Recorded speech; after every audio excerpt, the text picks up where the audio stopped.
Hello, I'm Dr. Paul Tencotti, Director of the Center for Public History at Northern Kentucky University. Today we're at Two Rivers Apartments, owned by the Brighton Center here in Newport, Kentucky. And we're so happy to have with us here today Josh Tunning. Josh, so glad to have you. Now you are community organizer of the Brighton Center. Can you tell us a little bit about what you do for the Brighton Center? So, the term community organizer sounds a little vague, and that's because it is. Anything when it comes to Newport, my hand's in it one way or another. Just like bringing you all down here to Two Rivers Apartments to interview some residents about what they think on the history of Newport. Absolutely, and we're here today actually interviewing a few residents who live here. And they're about in their 90s, I understand, and they're going to tell us their memories of Newport all the way back, some of them to the 1937 flood, and they're going to share those with some of our graduate students today. And this was kind of your idea, because initially we met and over coffee, and you said, well, why don't you come down to one of our centers here and I'll set it up. So how'd you go about doing that? You did a poster, I know, it was your brainchild, and I said, let's go with it. And then how did you get the residents all excited about it? Well, I talked to some of the staff here at Two Rivers. They were very excited. It was actually the staff here that designed the poster. I'm not the greatest when it comes to graphic design, so that's some good skill sets there. Basically, it's just kind of connecting the dots, talking to people. Hey, we got this class that wants to interview some residents in Newport. Well, we have Two Rivers Apartments with some people who've lived here their whole lives that would love to talk about, their memories, their families and stuff that's grown up here. So it's just about bringing two and two together and letting it go. And the residents are eager to share their stories with us. So you see this as we do, a win-win. When we're looking at a community's history, the written documents can only tell us so much. You really need to conduct some oral history interviews. And those really are interesting because they're the life stories of the individuals who you're interviewing.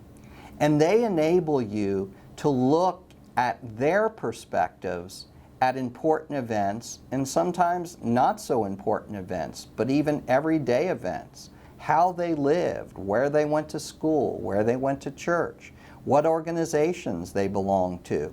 These are the kinds of things that generally don't get written down, and they certainly don't get written down into public documents or newspapers. How did people live in the past? And besides how they lived every day, how did they regard the major events occurring in their communities? How maybe did they regard certain people who were involved in the political life of the community? And of course, time has given them perhaps new perspectives.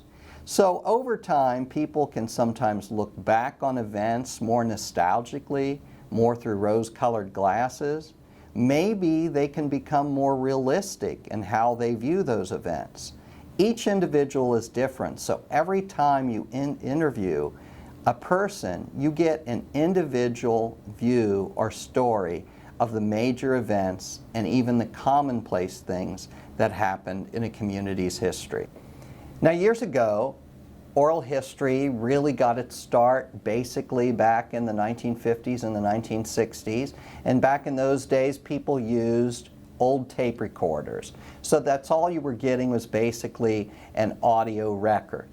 You would then take that audio record and you would transcribe it onto paper, and back in those days you would have typed it all out. Now with the advent of new technology, and with not only the advent of that technology, but the price in that technology coming down, we've been able to shift over to the new technology and to look more at the recording visually of our oral history interviews. The most important thing to realize is that you have to check and recheck your equipment before you go to do the oral history interviews. So you start out and you've decided that you're going to meet a certain individual or perhaps several individuals.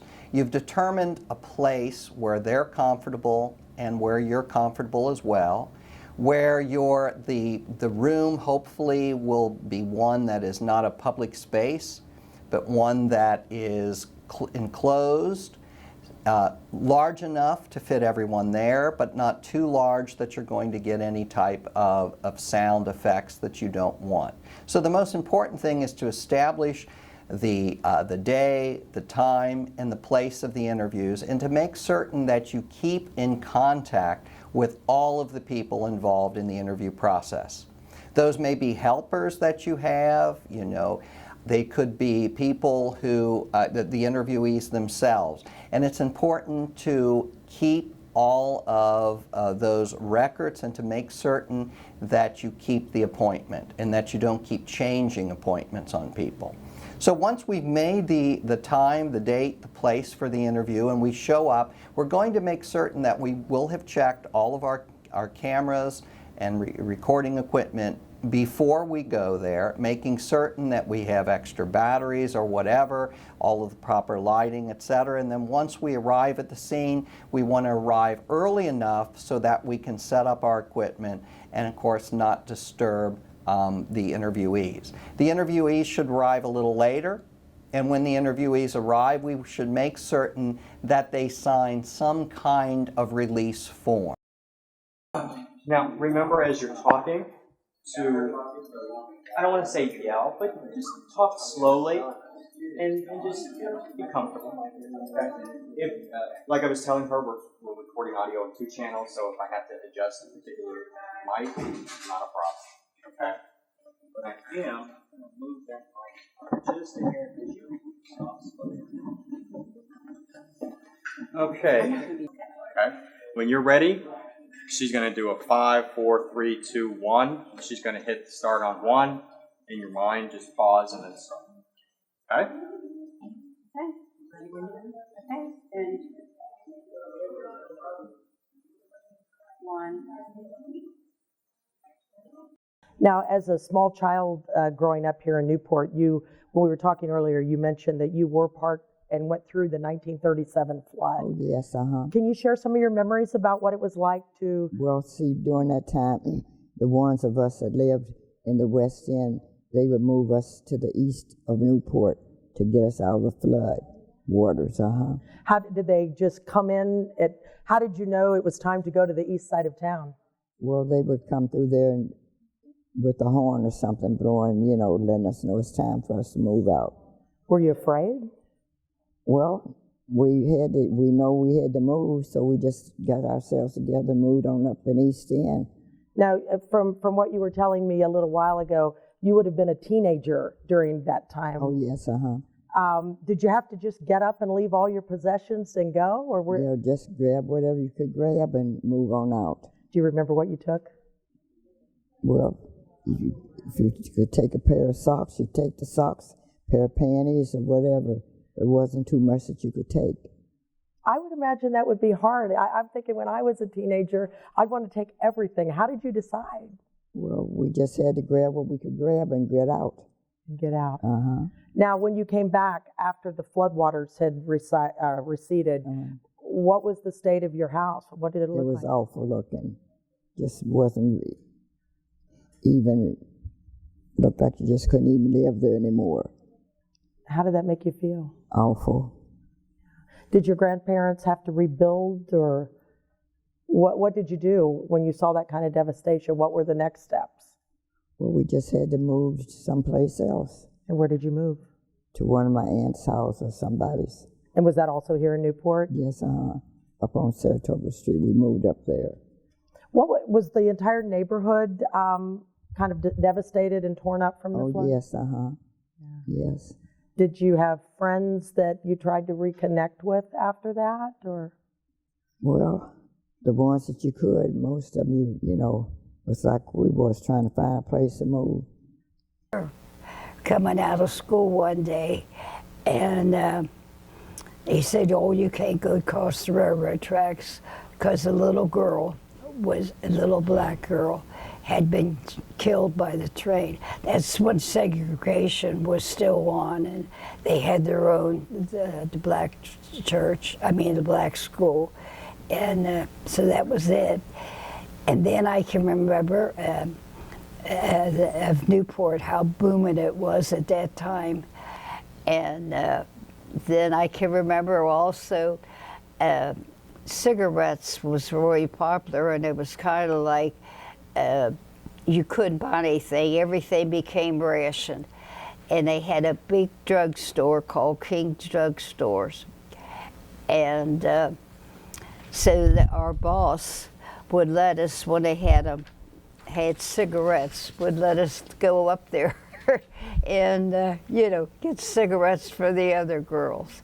They had hosiery, and that was, a lot of things were rationed at that time when I worked there. When I was, we got sugar so many times a month, and shoes were rationing there at that time too. That was during the war years, and so you would get a stamp for a pair of shoes. And I can remember my brother, well, your men didn't change their shoes as much as women. They had one pair of shoes. And so we would get the stamps for that. Now, my maiden name was Bigelow, Bigelow, and there's not but one Bigelow family in the whole town. All right. And your first name's Wilma? Uh-huh. All right. Okay. Could you start by telling us, were you born or raised here in Newport, or did you move here as an adult later on? Well, I was born in Mahia, Texas. And my mother didn't like it down there in the oil fields, which is what it was. Mm-hmm. And she just couldn't stand it. So my dad decided they'd have to go somewhere else. And my mother was the baby of 13. So she had one of her sisters and her family lived in Cincinnati. Uh-huh. And they rode back and forth. Uh-huh. And so they decided, well, they'll come to Cincinnati. My dad had gotten hurt on the big old things that, rigs, I think they called them. Mm-hmm. And he wasn't able to work. And just before I was born, and so they moved in with his sister's family until I was born. And at that time, you couldn't travel until you were 7 weeks old. Right. So it was right when the trains first got out there. And wow. So when I got 7 weeks old, they got on a train and came to Cincinnati. And when my dad was able to get a job, and he was on the streetcar, running a streetcar, and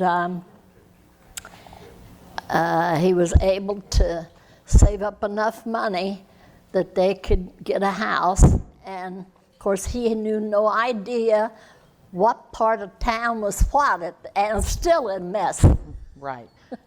You go on from one town to another and don't even know it. Right.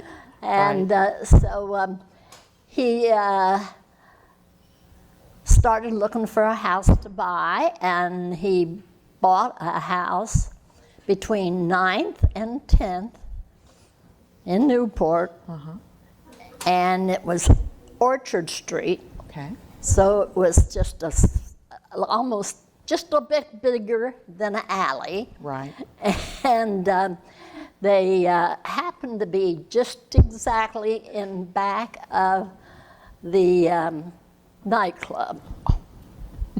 Do you remember what name of the nightclub was? Oh dear, what is it? I knew it till I got here. I can't remember. We've learned all about. Was that it? The Glen Hotel, maybe? Yeah, Glen Hotel, that was it. December the 7th, we got married on the 11th, because we was afraid he'd be gone in no time. Right. That was a scary time for you, wasn't it? Yes. Yeah. But we didn't tell him. Oh. Nobody knew it. We didn't tell anybody till Christmas. That was 2 weeks. So finally, we told him we were married. Where did you run off and get married to? Covington. Oh. And how old were you when you got married? I was 16. Camera of a camera shot, basically. This is our interview setup on our screen. As you can see, offset, we've got lights. We've got our studio, so to speak, or our chairs set up for everyone's nice and comfortable. We're running with what's called a chroma screen behind, so that in the film editing process, we can take images that were discussed during the interviews, and we can drop the images in back behind everybody, and when they're talking about the floods, we can actually show a black and white image of the flood behind them. So it gives the viewer, when they're watching the actual video, a perspective of time. Not only hearing the individual talk about that time, but we also get to show the viewer images of that. So that's kind of what the chroma screen is for. That's what I was going to comment on when he was done, because I think that if you have too many questions, it turns into a script, and you lose some of the. You almost feel like, because I remember the sheet of the page, we had several paragraphs opening, and then there was a section of the page where you had about 6 questions right in a row, and I mean, I didn't really necessarily.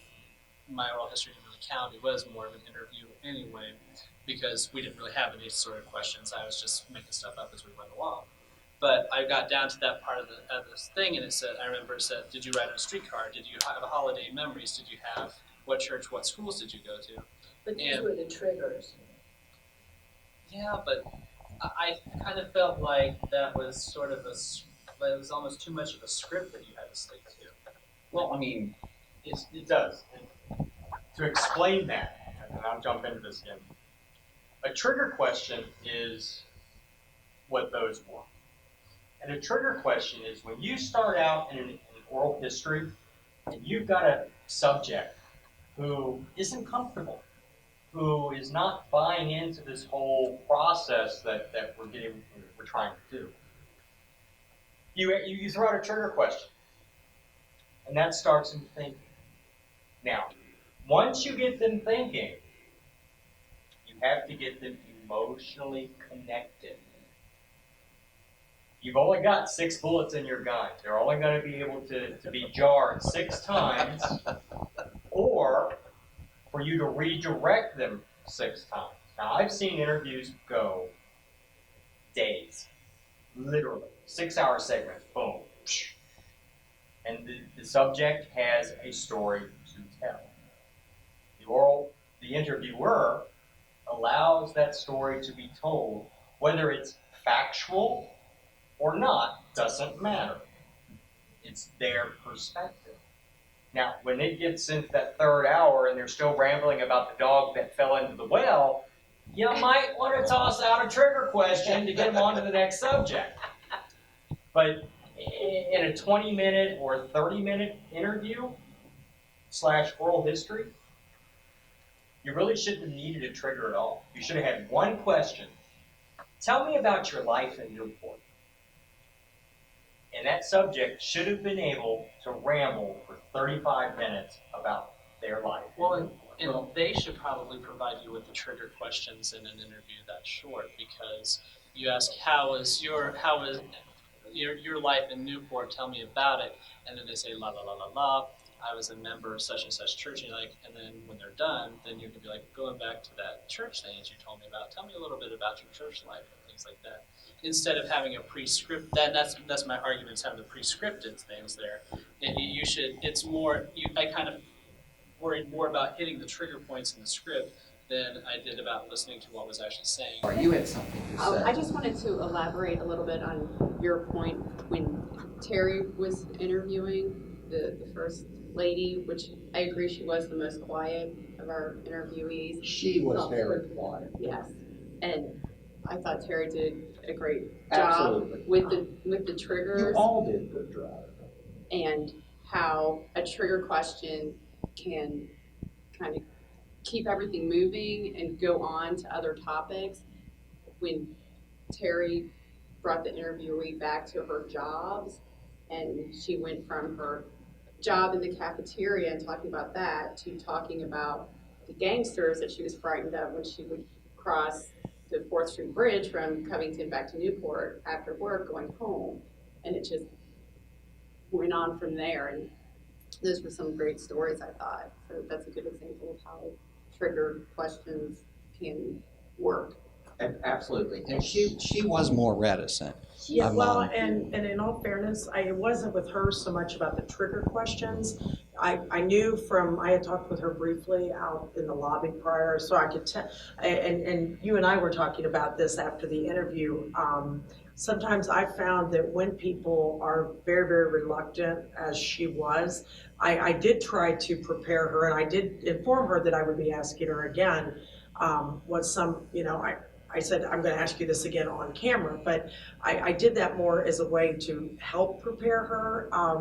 I think with what I really wasn't, I may have hit the trigger questions, but I was trying to hit the topics of what we were doing. Right. More, which fell into the trigger questions. But because sometimes when what I worry about with specific scripted questions is I think you run the risk of getting a lot of yes, no answers. Yes. Did you ride the streetcar? Yes. And she was the lady that was going to say yes, and so there are just those folks that make you work for it. So, Exactly. yeah. Yeah, rather wasn't it you that said, how did you get to work, so that would give you more, rather than say, did you ride a streetcar, you would say, when you went to Cincinnati, how did you get there? I mean, I heard all of you, I think, doing it that way, rather than saying, did you ride a bus, did you ride a streetcar?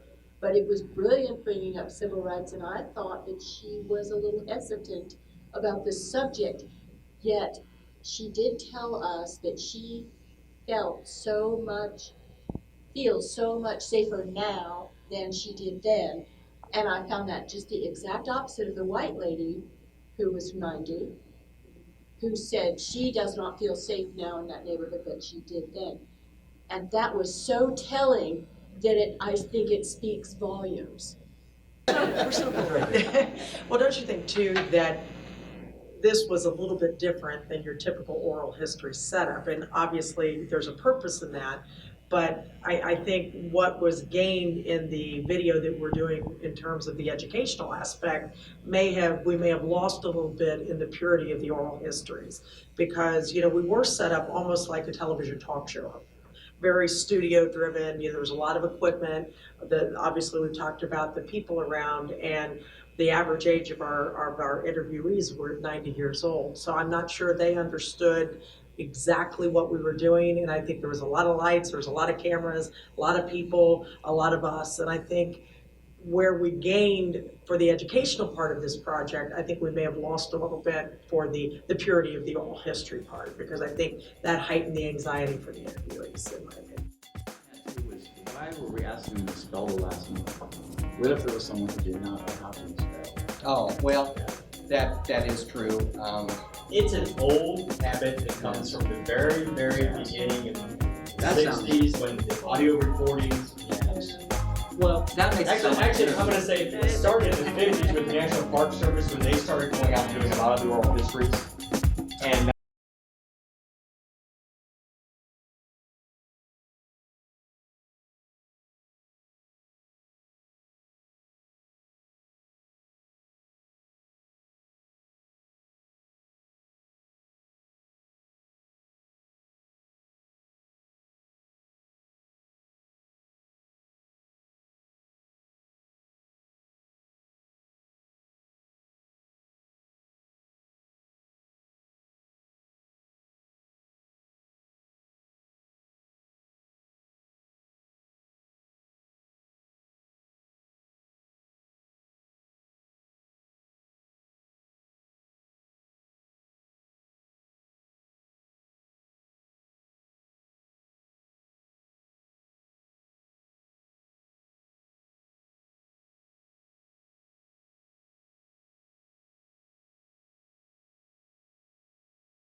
rehart, and don't get it wrong, because if I have an oral history interview and you go back and you get it wrong, I'm going to be really, really mad at you.